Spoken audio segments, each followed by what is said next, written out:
Good evening, good afternoon, good morning हे सगळंच म्हणायचं कारण असं की नेमकं आपण कशामध्ये कोणत्या वेळी तुम्ही व्हिडिओ बघताय याची आम्हाला खात्री नसते, कधी बघताय याची पण खात्री नसते. म्हणून आपल्याला तिन्ही गोष्टी गुड मॉर्निंग असेल, गुड आफ्टरनून असेल, गुड इव्हनिंग असेल किंवा हॅव अ नाईस डे असं म्हणावं लागतं. तर मागच्या लेक्चरमध्ये आपण मोमेंट ऑफ इनर्शिया याच्याबद्दल माहिती घेतली होती. मोमेंट ऑफ इनर्शिया काय असतो, मोमेंट ऑफ इनर्शिया कसा मेजर केला जातो. मोमेंट ऑफ इनर्शिया हे एका रिजिड बॉडी किंवा इरेग्युलर बॉडीचं पण आपण काढू शकतो.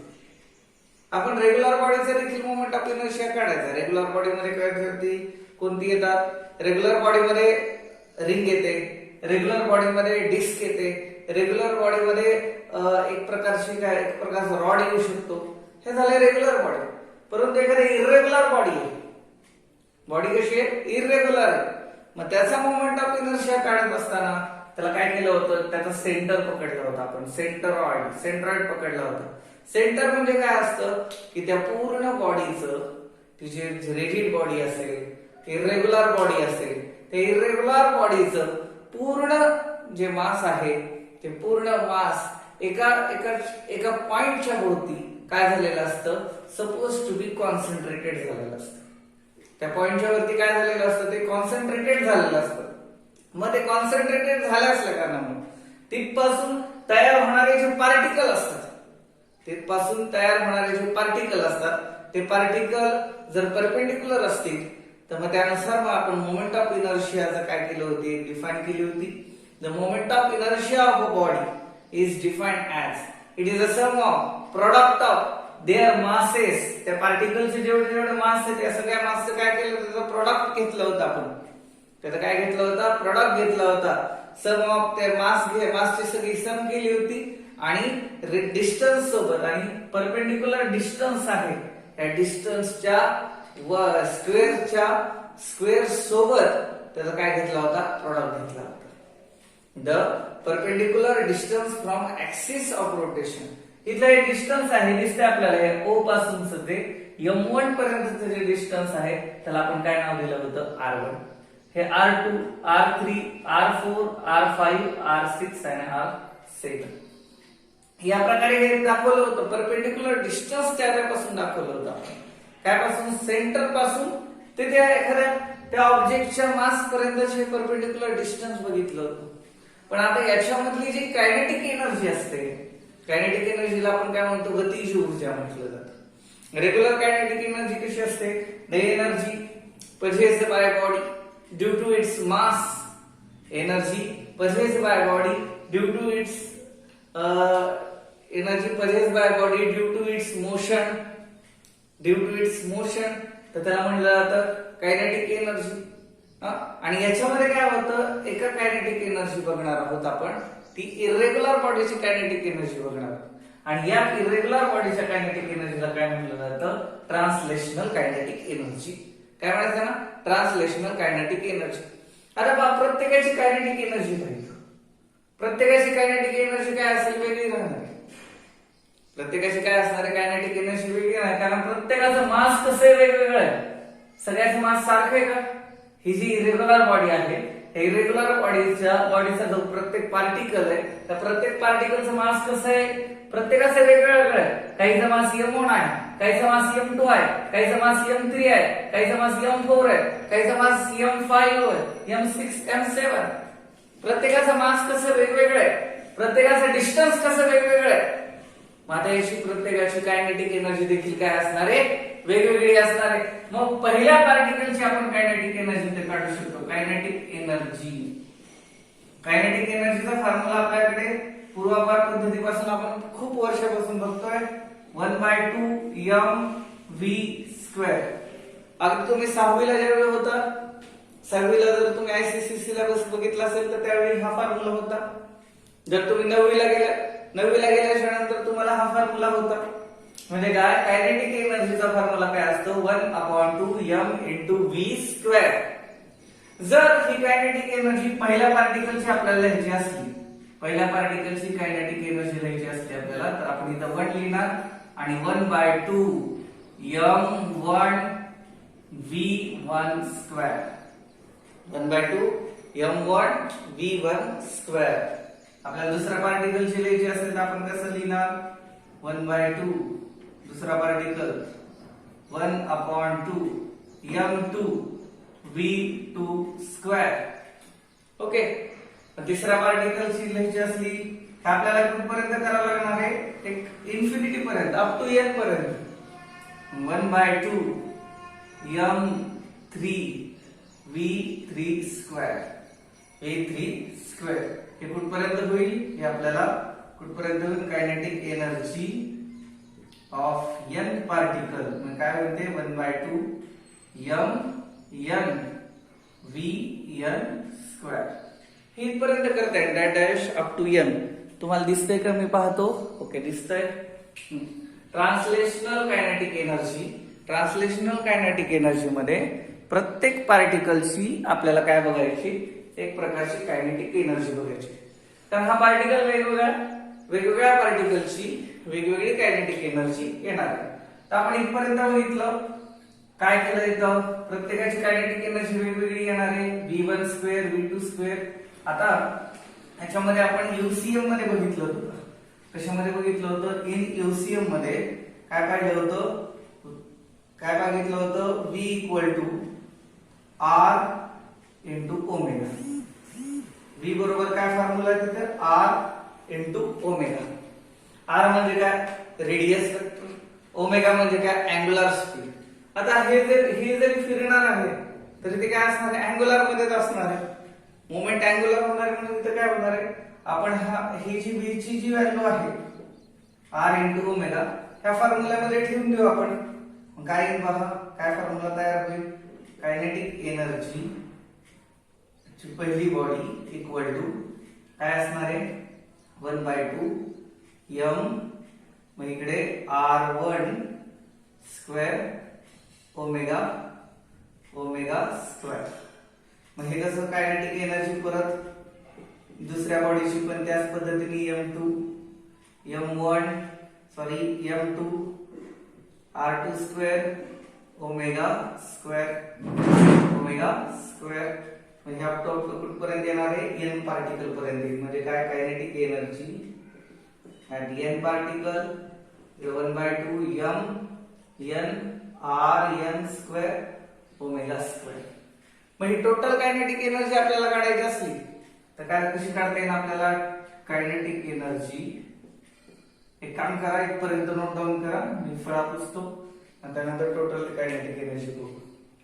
इथपर्यंत नोट डाऊन करा.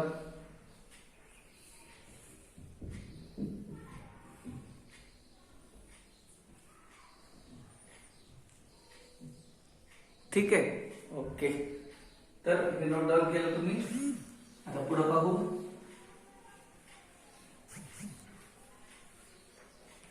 आता आपल्याला टोटल कायनेटिक एनर्जी म्हणजे कायनेटिक एनर्जी ऑफ टोटल जर काढायचं असेल तर आपण काय करणार आहे kinetic energy of first particle plus kinetic energy of second particle plus kinetic energy of third particle plus kinetic energy of fourth particle plus हे अप टू कुठपर्यंत येणार आहे इन्फिनिटी पर्यंत kinetic energy of n particle. इथपर्यंत येईल आपलं. तर आपण त्यांची बेरीज करूया कसं होईल बघा बरं. कायनेटिक एनर्जी काय होणार आहे सगळ्यांची m1 v1 m1 r1 square omega square plus 1/2 m1 r1 square omega square plus 1/2 m2 इतर आहे m3 r3 square omega square up to dash dash dash. तर आता याच्यामध्ये कॉमन काय काय निघते पहा हे 1/2 निघेल आणि ब्रॅकेट मध्ये हे जसं तसं राहील m1 r1 square plus m2 r2 square plus m3 r3 square plus m4 r4 square up to delta dash n पर्यंत. ठीक आहे. आणि मग कॉमन मध्ये काय राहील इथं ओमेगा स्क्वेअर. Omega square. तर आपण मागच्या लेक्चर मध्ये पाहिलं होतं मोमेंट ऑफ इनर्शिया जो आहे तो मोमेंट ऑफ इनर्शियाचा जो फॉर्म्युला आहे तो सेम असाच आहे.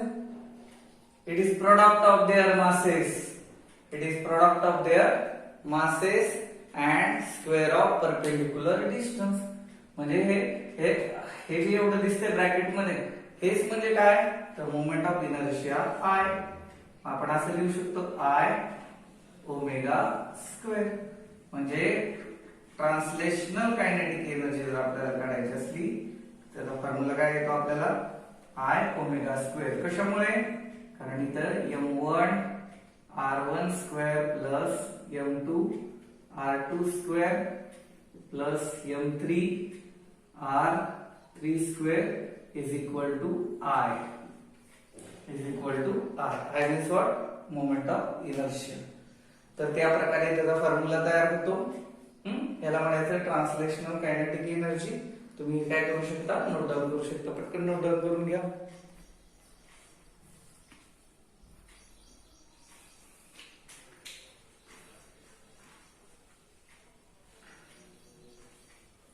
ठीक आहे. पुढे एक डेफिनेशन बघू आज आपण. Radius of gyration. Radius of gyration. Radius of gyration. The radius of gyration. The radius of gyration of a body. Of a body. Radius of gyration of rigid body. इथं महत्त्वाचा शब्द आहे. Of a rigid body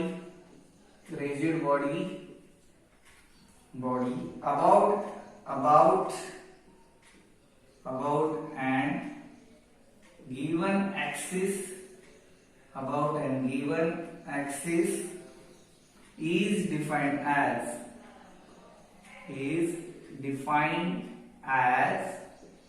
the distance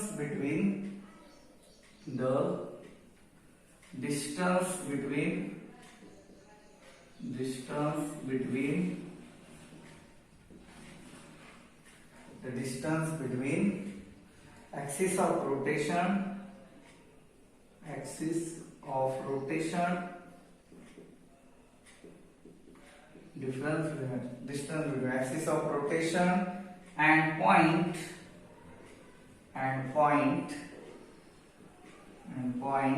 at which entire mass of body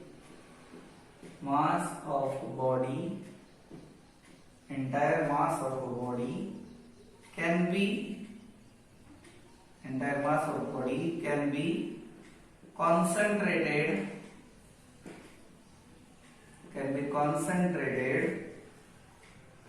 so as to possesses same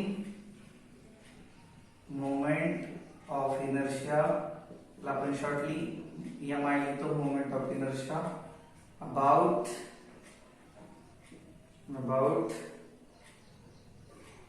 as that of असं लिहू आपण moment of inertia as that of body about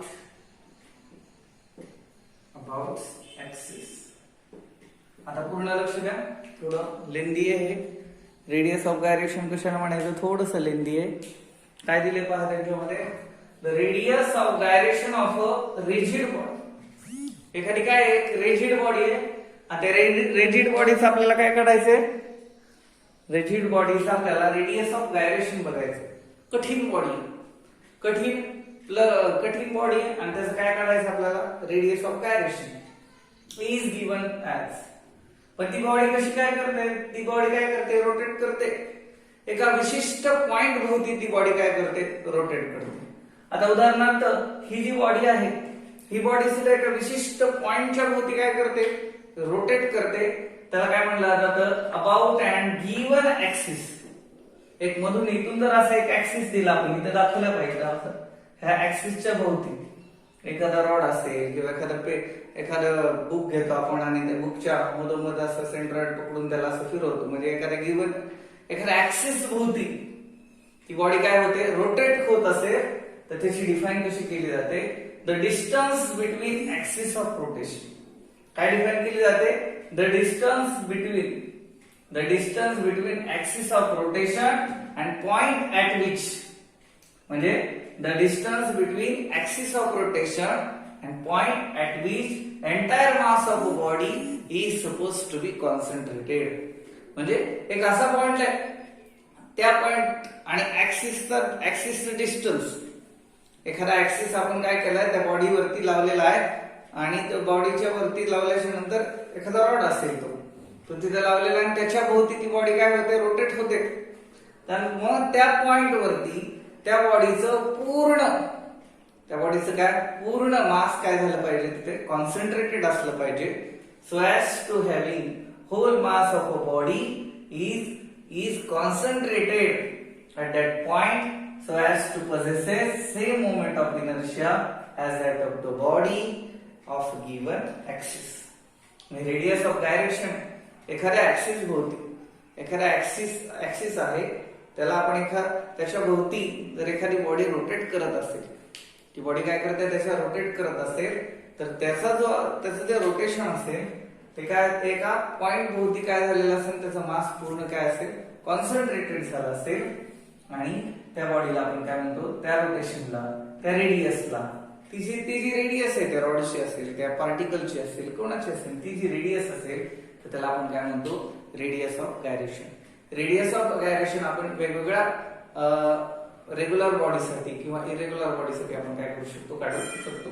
तर radius of gyration of a rigid body about and given axis is defined as the distance between axis of rotation and point at which entire mass of a body is supposed to be concentrated so as to possess same moment of inertia at that point about the axis. He define learn करायची असते. त्याला ते काढण्यासाठी formula आहे त्याचा I equal to m/k². के म्हणजे काय, के म्हणजे के स्क्वेअर, के म्हणजे रेडियस ऑफ गायरेशन, त्याचा फॉर्म्युला येतो I/m. आणि त्याला जर आपण इथं लिहितो वरती, के नुसतं जर काढायचं असेल तर आपण काय करतो, √I/m. आणि ही रेडियस आहे, त्यामुळे त्याचे SI युनिट राहील metre, CGS unit centimetre. CGS unit काय असेल, सेंटीमीटर असेल. तर हे रेडियस ऑफ गायरेशन हे आज एक बघितलं. आणि आज आपण आणखी एक फॉर्म्युला बघितला होता. आज दोन फॉर्म्युले बघितले आपण कायनेटिक एनर्जीचा. त्याच्यामध्ये काय बघितलं होतं, 1/2I ओमेगा स्क्वेअर आणि k इक्वल टू √I/m. ठीक आहे, ह्या दोन गोष्टी आज बघितल्या आपण. तुम्ही काय करायचं, याचा थोडासा अभ्यास करा. उद्या आपण याच्या पुढे ह्याच्यावरती प्रॉब्लेम बघूया. ठीक आहे, 1-2 मिनिटं आणखी एक सांगायचं राहिलं. तर ह्या रेडियस ऑफ गायरेशन असेल, याच्यामध्ये आपल्याला बुक मध्ये पण दिलेले पहा, डिस्कचे आहेत, रॉडचे असतील, स्फिअर असेल, सॉलिड स्फिअर असेल किंवा एम्प्टी स्फिअर असेल. एम्प्टी स्फिअर पेक्षा त्याला काय म्हणलं जातं, हॉलो स्फिअर असेल. याचा प्रत्येकाचा आपण काय काढू शकतो, मोमेंट ऑफ इनर्शिया काढू शकतो. ते काढण्यासाठी वेगवेगळे फॉर्म्युले, मग ते आपण फॉर्म्युले डायरेक्टली घेऊया. त्याची थोडी सिद्धता आपण त्याच्यामध्ये घेत राहू. आणि ते फॉर्म्युले आणि सिद्धता ह्या दोन्ही मिळून हा लेसन काय होतो, पुढे रन होतो. आणि परपेंडिक्युलर ऍक्सिस आणि पॅरलल ऍक्सिस थेरम हे दोन थेरम एक महत्वाचे, ते थेरम एक घेऊ. ठीक आहे, चालेल. तर सर्वांनी थोडस विलंब झाला मला व्हिडिओ तयार करायला. त्याची काही कारणं होती, मध्यंतरी झालं नाही. गेल्या महिन्यामध्ये व्हिडिओ करणं झालं नाही, परंतु या महिन्यामध्ये आपण ती पाठीमागची सगळी कसर काय करणार आहोत, पूर्ण काढून घेऊ. त्याची काळजी तुम्ही करू नका, आम्ही ते करून टाकू सगळे. ठीक आहे, बाकीचे बघ आपण पुढच्या लेक्चर मध्ये बघू. आणि कोणाला काही डाऊट असतील तर फोन करा. आणि ज्यांना ऑनलाईन जॉईन व्हायचंय, मला ऑनलाईन जॉईन व्हायचंय, आता उदाहरणार्थ तर एखादं पॉसिबल असेल एखाद्याला झूम मीटिंग वरती येणं, झूम ऍप वरती येणं, तर त्यांनी मला कॉन्टॅक्ट करा झूम वरती. कारण झूम वरती आपण ऑनलाईन दररोज येऊ शकतो, एक अर्धा पाऊण तास जरी आलं तरी होऊन जाईल झूम वरती. तर जेवढ्या मुलांना शक्य असेल तेवढ्यांनी झूम वर आलं तरी चालेल. जर ज्यांना शक्य नाही झूम वर येणं, त्यांच्यासाठी मग अशा प्रकारचे व्हिडिओ टाकले जातील. ठीक आहे, बाकीचा बघा आपण नेक्स्ट लेक्चर मध्ये बघू. Have a nice day.